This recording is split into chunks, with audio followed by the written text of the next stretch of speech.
I just thought, like, wait, we have a cat, and, like, what if, like, in another world we'll be eating her? It's basically, like, all animals are the same. Why are we eating cows and pigs and chickens when we don't eat our pets? All animals are the same. Like, I don't think that cows and pigs and sheep or chickens deserve that. I just, like, feel sorry for those animals, so I just stopped eating it. But at the same time, it was a little hard because the rest of my family would eat meat, and I would be staring at it like, should I? I don't know.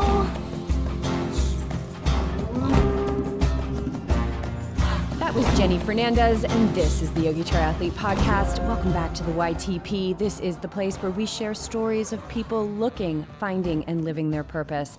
I'm Jess, your host, and I tell ya, I know that Yogi Triathlete is one of the purposes that BJ and I came here to realize. We have risked everything in the name of her mission to create a better world. And when I tell you that our unshakable belief in what we're doing has produced miracles just in the nick of time, I'm speaking the truth.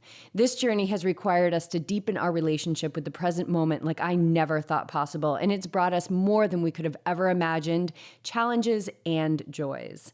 It has up-leveled our performance as athletes, our belief in what is possible, our knowing in what our bodies are capable of, and it has kept us open to receive the international community that Yogi Triathlete is today.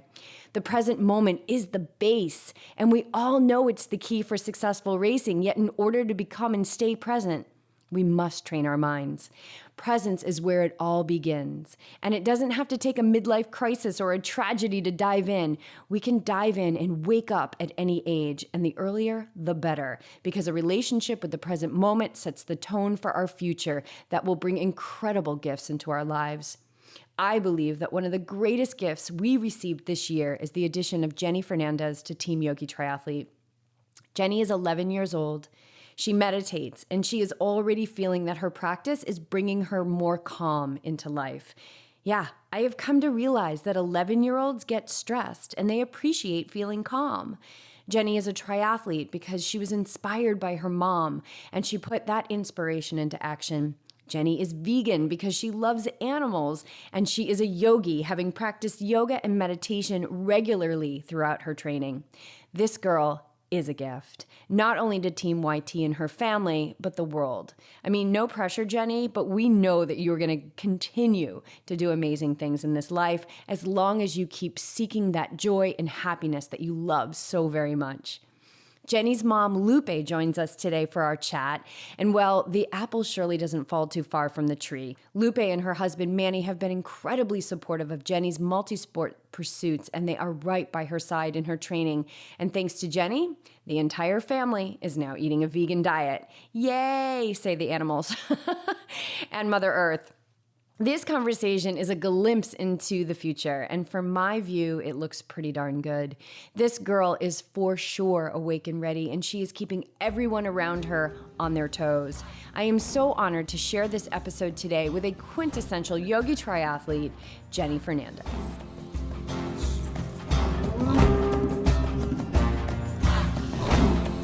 We're so psyched to have you here. Thank you. I'm really excited too. All day long I've been waiting for this moment. When did your mom tell you that you were going to be on the podcast? Well, she actually told me yesterday. We were at the Dodger game and I was yelling, and then she was like, "You trust me, you're going to need your voice tomorrow." I'm like, "What is it?"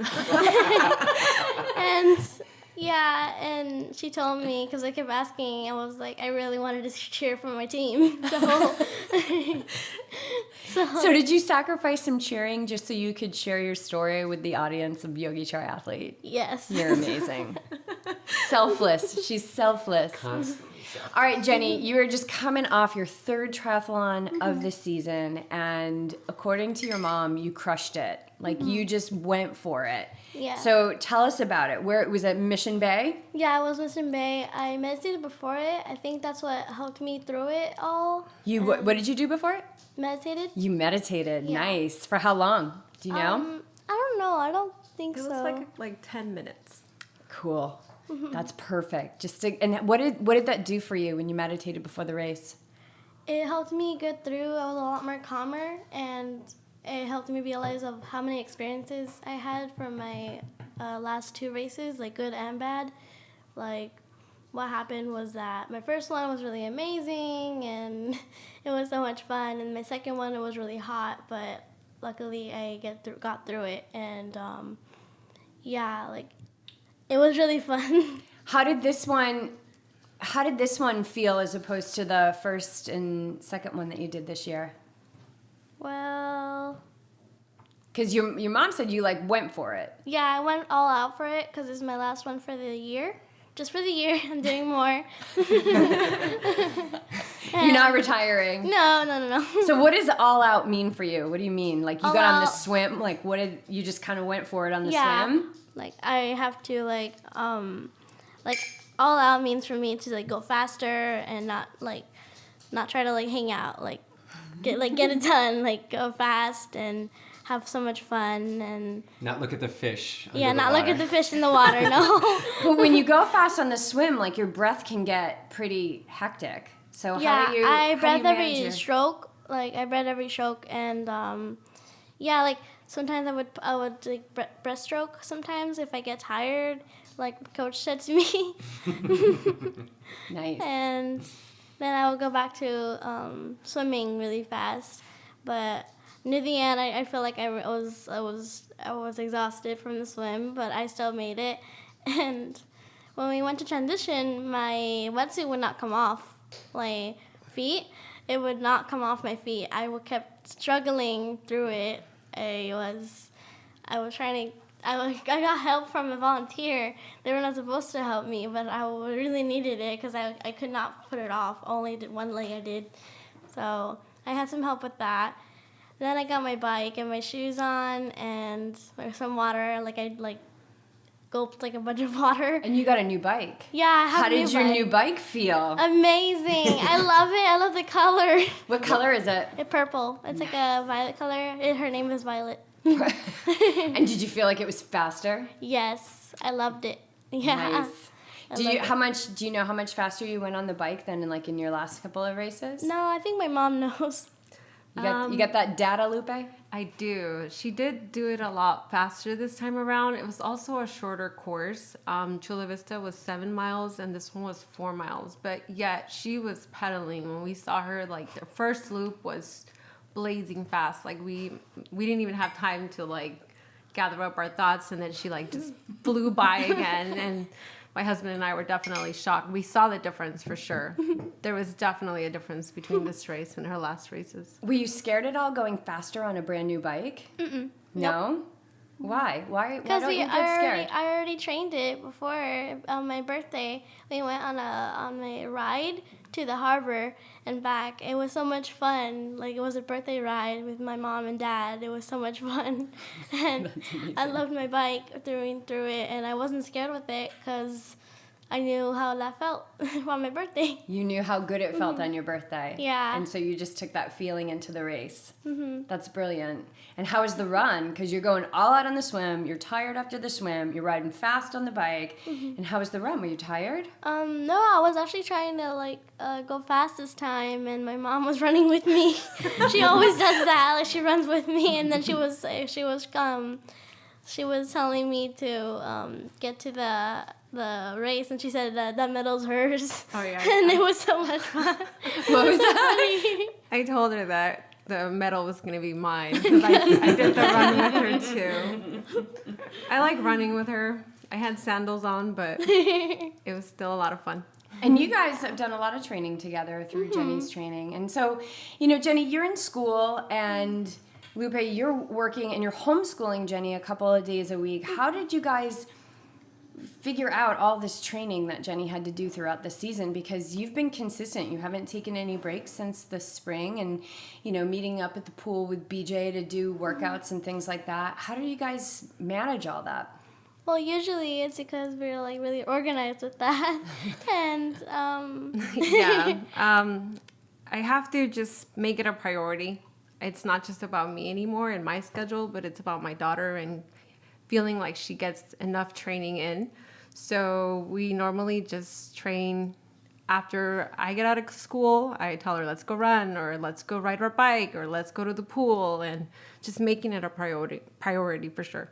Yeah, training's got to be a priority. Like if you set a goal and you want to do 3 triathlons in a season, you got to do the work. Was there ever a time you didn't want to do the work? I think so, yeah. It was like, I can't remember when it was, but I feel like it was on a run. Oh, yeah. It was on a hot day. I did not want to go. Like, So how'd you get up and do it? My mom was going to, I don't remember, what was it again? I told her that she had to practice in the heat. I was like, you don't know what's going to happen on race day. And I mean, yeah, you're going to have to drink a lot more water and you're going to have to be ready for extreme heat sometimes. And yeah, it happened in Chula Vista. So we were really glad she got that training in the heat because she was prepared for it for sure. Nice. And that's just like riding your bike on your birthday, right? Like going out and doing that run on a hot day. Yeah. When you got to that race in Chula Vista, it was hot, but you knew that you could do it. Yeah, And plus that's- it was, sorry. No, go ahead. Okay, plus it was celebration day, so Yes, it's celebration day. not the whole race. We already did it. We just need to celebrated it. Yes, it already happened. You just need Yeah. to go through, let yourself catch up to time. So you also, I think it was last race, you had something going into the race too, didn't you? You had some sort of sensation in your foot. Oh yeah, my first race. Yeah, so you totally forgot about it. Yeah. That was your Right? first one. Your first race. You Yeah. hadn't even done a triathlon, and the week of the race, you had like a little injury. Yeah, I had a little injury on my foot. I was starting to get worried about it, but I luckily just kept saying to myself that it was just a swirling sensation, and I would get through it. And luckily on my race day, it still hurt a little bit, but I was limping a little bit, but it helped. It helped because it made me go faster. Like it helped me go through it. Yeah, So- versus letting that foot totally consume you. Like it can consume all your thoughts. Like, oh my God, what am I gonna do? My foot hurts. I can't do the race. And I'm sure you probably had a few of those low Yeah. moments behind the closed doors. But what happened in the end was you came through that. So what I see in you, Jenny, is every time you're challenged, you somehow manage to come out on the other side with a big smile and lots of positive thoughts and Yeah. vibes. So what do you think has been the catalyst, or have you always been happy and positive and you have? Yeah. Yeah. Usually I would love being joyful, and I love being happy with my family too. And when we're on a race, it makes me so happy to see that finish line. And my favorite part is definitely the bike. And even more so now with the new bike. Yeah, even more so because of my new bike. I love it so much. Like I don't want to get it out of my sight. Should have brought it over. And Lupe, you've told me a few things about Jenny, like as a baby, and how just independent and crazy fast she would do things. Like, can you give us an example? Like maybe how she was walking at an insanely young age? Yeah, she's always been that way. She's always been a happy kid, just smiling from day one. How was your always. pregnancy with her? Well, I was very young. I was 19 years old. I definitely did not know what I was doing, but all I knew was that she had to be safe, and I had to do whatever I could for her to come out and be okay. I would say she's okay. Yeah, I mean, so- she's just okay, right? Yeah, so I was definitely, all her food has always been organic, and she was pretty much plant-based, like her first year of life. But yeah, I mean, she came out, and at 9 months old, she started to walk one day, and we never tried to like have her like hold her hands or have her walk on her like with our help. I was cooking, and I turned around, and my 9th bald baby was walking around the house.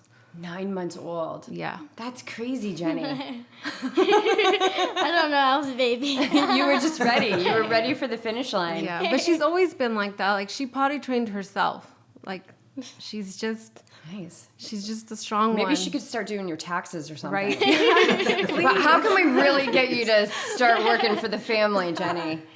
So there was also, could you want me to jump in? Yeah. Yeah, there was also another moment during the season where your mom has kept me in touch of some things that you've been doing, which is great because I can't be there all the time, right? and you had a fear of something in the pool, right? Oh yeah, that Yeah, was what the was diving that? board. The diving board. Why I do you think you had a fear of the diving board? Because it was so high off the ground, and I don't know why. I guess I was scared of heights, but ever since I started doing meditation, it made me more calmer, and I just like closed my eyes and started doing it, and it was so much fun ever since. I keep doing it. Like I always ask my mom, "Can I go on the diving board? Can I go on the diving board?" But what was it like that first time? Like you'd never done it before, right? And you've got this fear inside of like, oh my God, it's so high, but yet you're climbing up the steps. Do you remember climbing up the steps your first time? Yeah, I look back at my mom and she's like, "It's all in your mind." Teamwork. It takes teamwork, right? And then I jumped off. I felt like I was flying, and it was like so much fun. And when I landed in the water, I felt like I wanted to do it again. Right away, you want to do it again. Yeah, right away. I just like went in the line again to go up the diving board. So there's a lot of people that have fears about different things, whether that's heights or, I mean, we know some people that are really scared of heights, or they're scared to ride their bike, or they're scared to sign up for a race because they don't think they'll be able to finish it. So what do you have to, do you have any advice for people that might be afraid of something and that fear is the reason why they're not doing it? Yes, I think that the advice is that just like do it. Like it'll like help you go through stuff, and especially like meditate before every time, and like get all those thoughts that you of your fear like out of your mind, and like just do it. And then after you do it, if you don't want to do it again, it's just like you might be missing out on something that's really fun. But if you want to do it again, then I suggest that you do it again. What do you think that meditation has done for you? Like how has it changed you, if at all?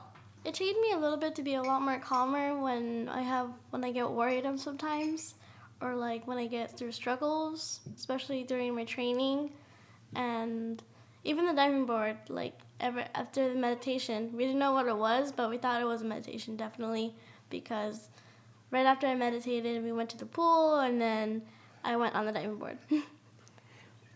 Has anybody around you, like your family and friends, have they seen a change in you since you've started meditating? Has anybody said, know. "Whoa, I can't believe you didn't storm off into your room"? I don't know. You don't know?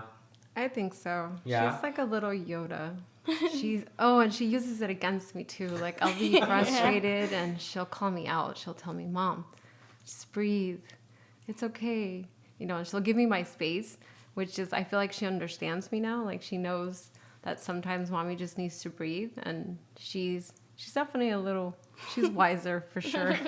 Yeah, for sure. And that's so cool, Jenny. Like sometimes your mom just needs space. And it's not because she doesn't love you. Like she just needs space from everybody.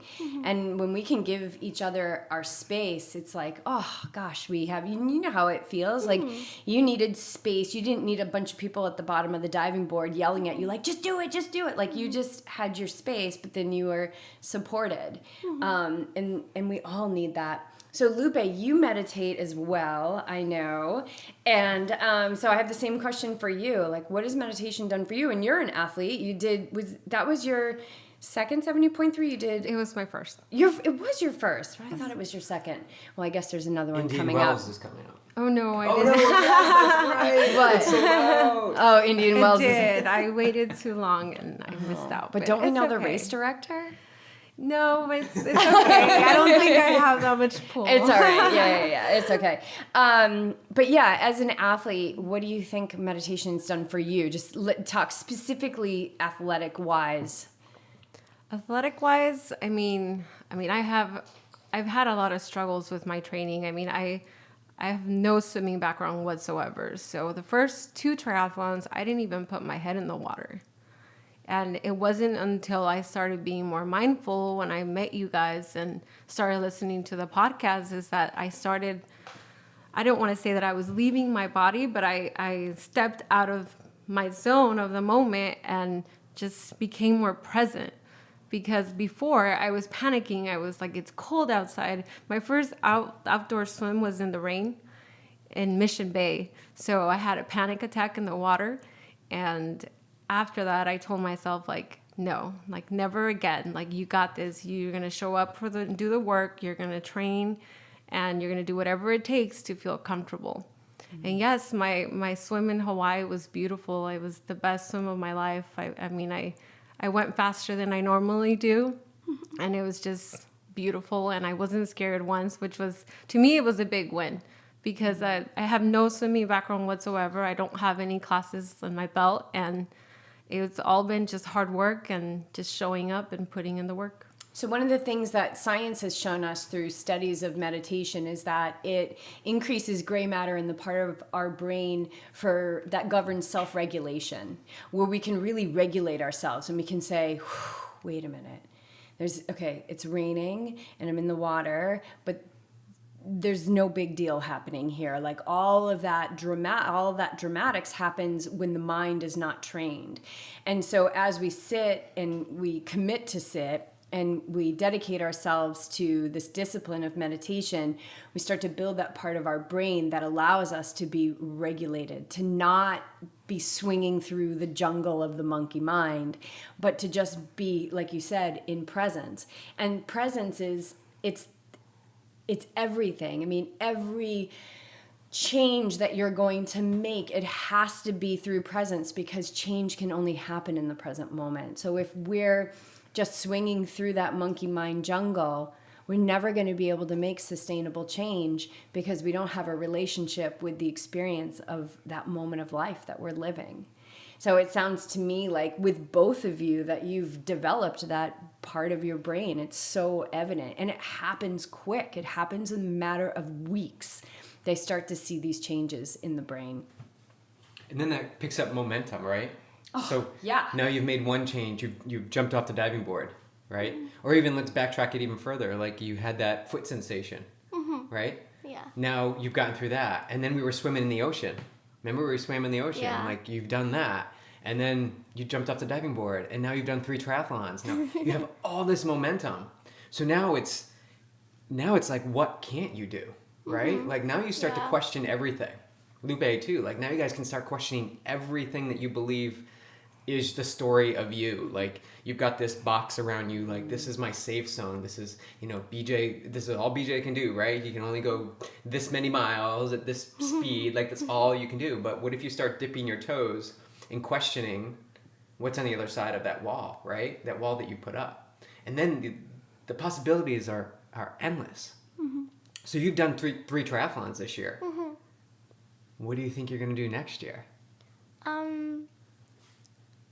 I think I want to maybe do like a little marathon, like just like a little one. Like a little marathon. What's a little marathon? Like a half marathon for kids. Oh my God. This is the first time I hear She's it. looking I love it. She's looking longingly at her mother, like she's like, Mom, please get me these super expensive jeans at the mall. Let's backtrack first, because she wants to do an Ironman. Yes. So obviously that would be next, but you need to wait till you're 18. Yeah. Yeah, so you've got a little bit of time. But a half marathon sounds pretty good. Yeah. What's the longest you've ever run? Like.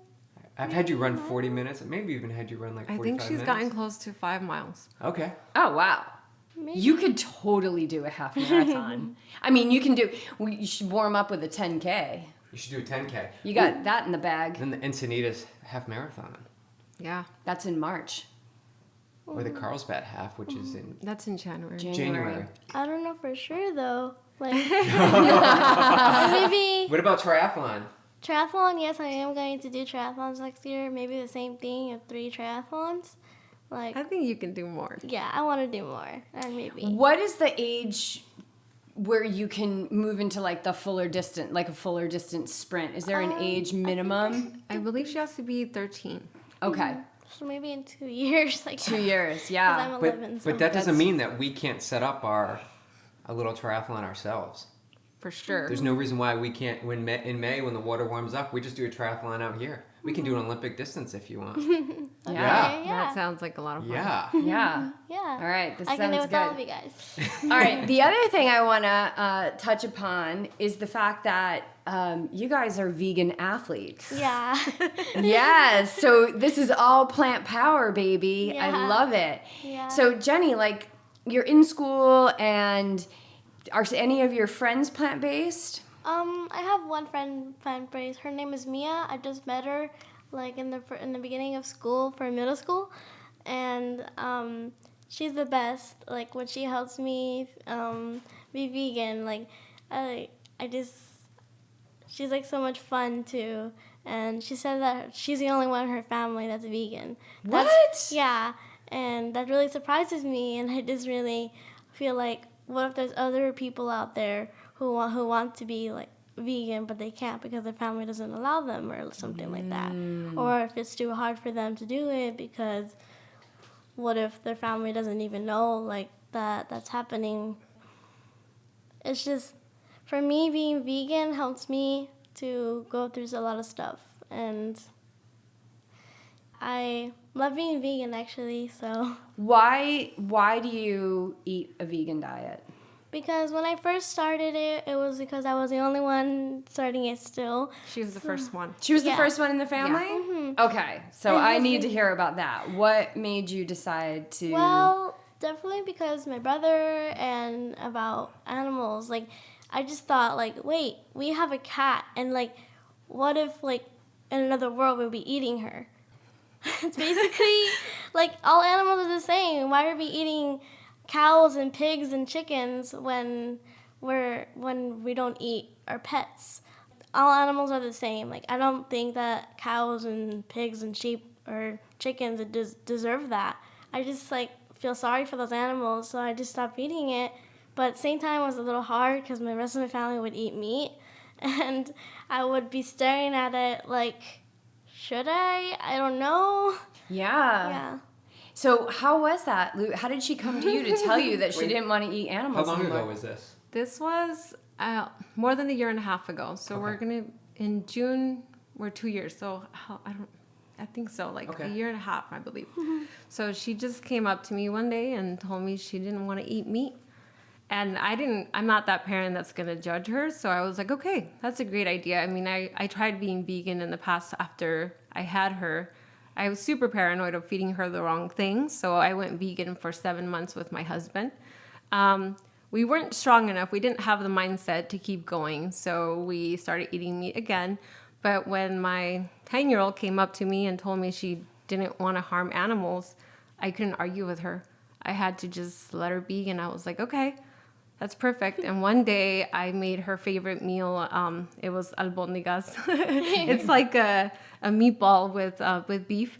And she started crying in front of me and told me, I want to do this. I don't want to eat meat. And you're making my favorite meal. And it's not fair. And she just sat there and cried.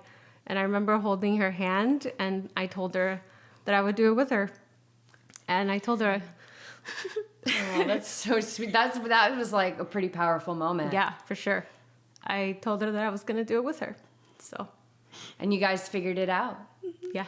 Yeah, and I think at first when we went vegan, I won't lie, we went vegan because we were watching these amazing, strong athletes recover really well and do these amazing things. So we really did it performance-wise, even though animals were always my friends. I love animals. But once I started to learn about, it just didn't feel aligned with who I am.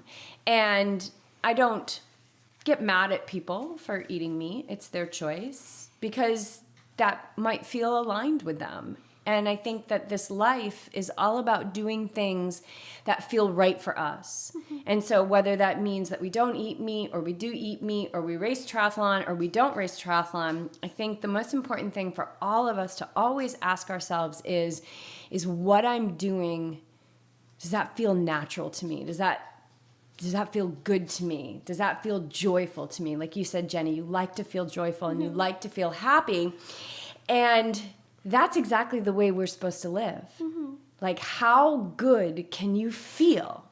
Do things that feel good. Mm-hmm. And so that might mean standing up to your family and saying, I don't want this anymore. I don't want to eat this. And that takes a lot of bravery. Have you talked to your friend who's also vegan about like why she became vegan? No, she said she didn't want to talk about it for some reason. So. And that's fine. I wonder how she makes her. How does she make her? Does she cook herself, or does she make her own food? No, I think she just like started like doing chores and getting her own money and started to like go to the store and buy her something. And for some reason, This girl's awesome. yeah, she goes with her mom and she just like buys like this like a Lunchable, and she doesn't eat the meat part or cheese part. Yeah. She just eats like the like What does she bring for lunch? like Lunchables, and she brings like spaghetti. She brings home. She brings meals from home, but she like opens it, takes out the meat and cheese, and just eats it. There you go. That's a great. I mean, It's why is that why not overcomplicate it, right? why is that not Yeah. a great way to start? You know, when we first started, we weren't that good at it. You know, I was like, what else can I eat besides salad? There was that huge time there where we were just taking salad and Boca burgers and just putting Boca burger on top of a salad. Like just veggie burgers on top of salad. Every day. That's what we ate. Every day. But then as you get into it longer and longer and longer, and then you get so much better at it. So Jenny, what's your favorite meal now? Because it's not the meatballs anymore. No. It's actually my dad's really good cooked meal every morning, every weekend. It's called chilaquiles.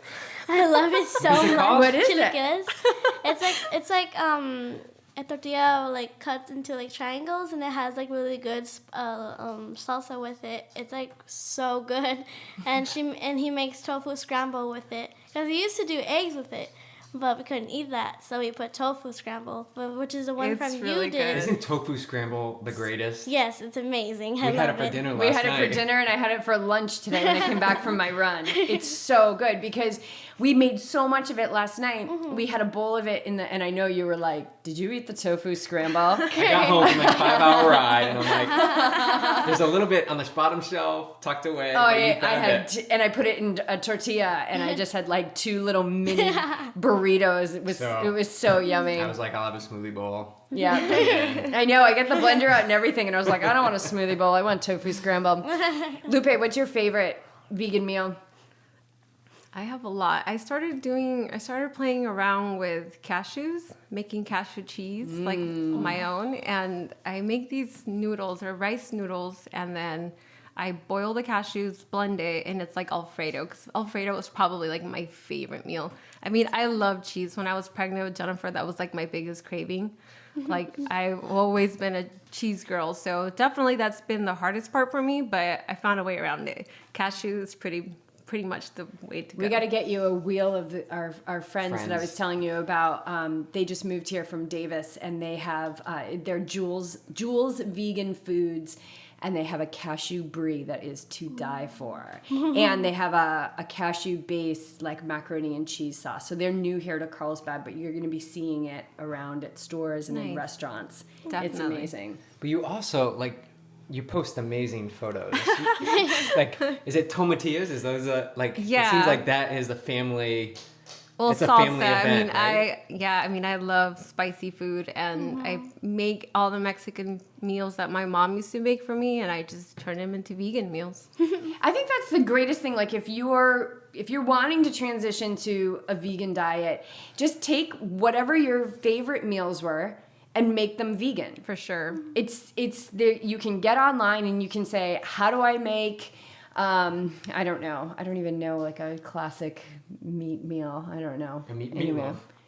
meatloaf. Meatloaf. How do I make a vegan meatloaf? With Like lentils. Engine, is it Engine 2? Rip Esselston has an amazing lentil meatloaf that is so delicious. I make it for vegan Thanksgiving every year. It's so great. All right. What else? What else we got? So we didn't really nail down the race for next year.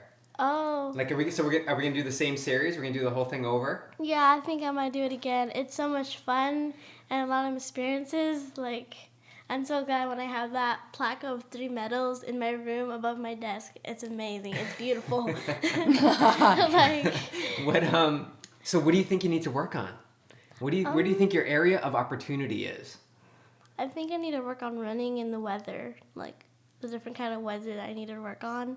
And do you think it's your fitness, or do you think it's your mindset? Like, do you think you're in that box where you're like, it's hot out, I don't really feel good when it's hot out, so I'm probably not going to run well. Yeah. Yeah, You that's think how it's, I feel sometimes. I need to step up out of that box, and I need to. I love it. Get out of the box, girl. Because I see you and your mom crushing hills. Like you're crushing the hills. Right? So you're getting the work done. It's another mindset. Like we've talked in this podcast about the tools that you've gained, right? The tools of meditation, the tools of calmness, the tools of breath. So now how can you apply that to everything? Not just your running, but your homework too. Oh, Right? yeah. Yeah. Yeah.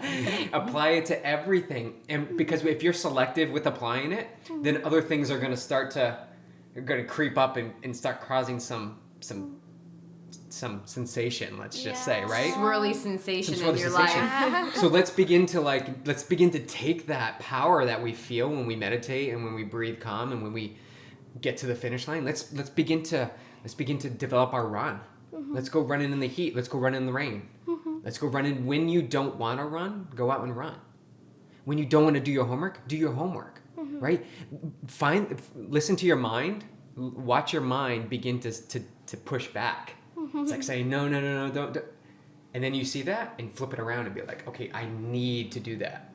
I need to do that. So I think that's the challenge for you in 2019. Yeah. I think that's So where you do the work. I think the first piece of homework is nailing down a running race for you, Yeah. so that you can start to get out of this box, right? Yeah. I love it. Cool. What do you have to say to kids out there that maybe see their parents doing triathlon, or they just know about triathlon and they're interested in it, but they don't know where to start? Well, I actually started by riding my bike a lot, and when I just got inspired by my mom, like she just started doing triathlons, and she was on an endurance team, and I felt like, can I do this? Like, I felt like she was doing triathlons. When I saw her across the finish line, she was crying with joy, and I just felt like maybe I should do it too. Like, I felt like I needed to do it. I got inspired by my mom so much. Yeah, I get inspired by your mom too. She's an amazing, amazing being. You both are beautiful, beautiful souls. I'm so excited to just have you in this community, have you on the show. And I have one more question for you, Jenny. Do you feel like you can do anything? Yeah. Perfect.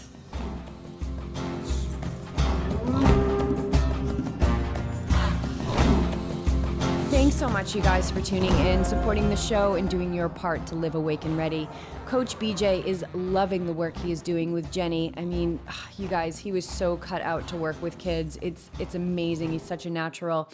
And we are excited to grow our involvement with younger triathletes. So if you've got a kiddo hanging around that's wanting to expand their joy in the form of triathlon, let us know. We'd love to have them on the team. Thank you, Zoe and Elisa, who are our latest to pledge their support on Patreon, and to current supporters Abby and Mary, who have taken on the Double Up Challenge. We are incredibly grateful, you guys. I put up a new recipe this week, and if you haven't checked out the 45-minute Power Care sesh that I posted a few weeks ago, definitely log on to patreon.com/YogiTriathlete and check it out. Today also begins our 13th, I cannot believe this, 13th consecutive M21 meditation and mindful living challenge. So if you've been laboring about if you should or you shouldn't, just do it. It is such low risk, you guys. This rock solid community is made up of members of the military, Ultraman athletes, Ironman athletes, non-athletes, professionals, executives, stay-at-home moms and dads. It's for men and it's for women, because you know what? We need both. And we need everybody to wake up. So there's a link in the show notes to check out more info on that. We would love to have you along for the ride of this revolution, because it keeps showing to us that it will not be stopped. So, all right, you guys, we will catch up again with you next week. In the meantime, keep making contact with the very moment of life you are living. We all know that presence is key to successful racing, not to mention living. But again, you guys, in order to become present and stay present, we must train our minds. If we are not willing to do that, then we will never have peace of mind. And without peace of mind, We don't have much, and I know because I've been there. Yogi Triathlete is about living the awakened, ready life, a life with eyes wide open, one that is steeped in the truth and alignment with how we move through our days, and one that allows the fine balance of acting and allowing so that we may all welcome in the great joy and universal wealth that is our birthright.